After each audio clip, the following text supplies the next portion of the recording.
Hello guys, ഇന്നൊരു mini വ്ളോഗായിട്ടാണ് വന്നിരിക്കുന്നത്. ഞങ്ങൾ ഫിലിമിന് പോയൊരു കുഞ്ഞു വീഡിയോ. ഞങ്ങൾ ഒരു ഫിലിമിനാണ് പോയത്.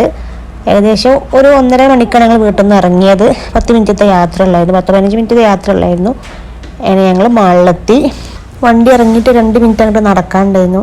ആ നടത്തം ഞങ്ങൾ വല്ലാണ്ട് എൻജോയ് ചെയ്തു. കാരണം 2 മണി ആ ടൈമിൽ ആരുമില്ല. ഇപ്പോൾ ഫിലിം കാണാൻ വന്നവരൊക്കെ മാളിൻ്റെ ഉള്ളിലാണ്, ആരുമില്ല. ഞങ്ങൾ ഒറ്റയ്ക്ക് അങ്ങനെ എൻജോയ് ചെയ്ത് അങ്ങനെ നടന്നു. അങ്ങനെ ഞങ്ങൾ മാളിലെത്തി. അന്തലോസ് മാളോ അങ്ങനെ എന്താണ് പേര് പറഞ്ഞത്. ഒരുവിധം ഷോപ്പൊക്കെ മാളിൻ്റെ ഉള്ളിൽ ഒരുവിധം ഷോപ്പൊക്കെ പൂട്ടിയിട്ടുണ്ട്. ഏകദേശം 2:30 ടൈം ആയില്ലേ. ഇതവിടെ തിയേറ്റർക്ക് പോകുന്ന ഒരു ഏരിയ ആണ്. അവിടുത്തെ ആംബിയൻസ് പറയാതെക്കാൻ വയ്യ. നല്ല ഭംഗിയുണ്ടായിരുന്നു കാണാൻ. ഫുള്ള് ചുവപ്പൊക്കെ ആയിട്ട് ഒരുപാട് ലൈറ്റും കാര്യങ്ങളൊക്കെ ആയിട്ട് ഒരുപാട് ഇഷ്ടമായി. അവിടെ ഒരു കുട്ടികൾക്ക് പറ്റിയൊരു കുഞ്ഞു പ്ലേ ഏരിയ ഒക്കെ ഉണ്ടായിരുന്നു. പ്ലേ ഏരിയ എന്ന് കണ്ടോടുകൂടി അവന് ഓടിപ്പോയി.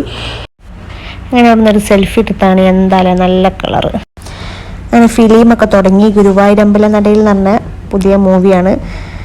ഒന്നും പറയാതെ വയ്യ. നല്ല സൂപ്പർ മൂവി. അളിയനുള്ളൊരു കോംബോ ആണ്. തുടക്കം മുതൽ അവസാനം വരെ ചിരിക്കാനുള്ളായിരുന്നു. നല്ല സൂപ്പർ മൂവി. ഞങ്ങൾ കുറച്ച് ഫോട്ടോസൊക്കെ എടുത്ത് തിരിച്ച് വീട്ടിലേക്ക് പോകുന്ന വഴി ഫുഡൊക്കെ കഴിച്ചു. ഇവിടെ ഒരാൾ ഉറങ്ങിയിട്ടൊക്കെയാണ് ഫുഡ് കഴിക്കുന്നത്. അങ്ങനെ തിരിച്ച് റൂമിലെത്തിയപ്പോൾ ഏകദേശം നേരം വെളുത്തിട്ടുണ്ടായിരുന്നു.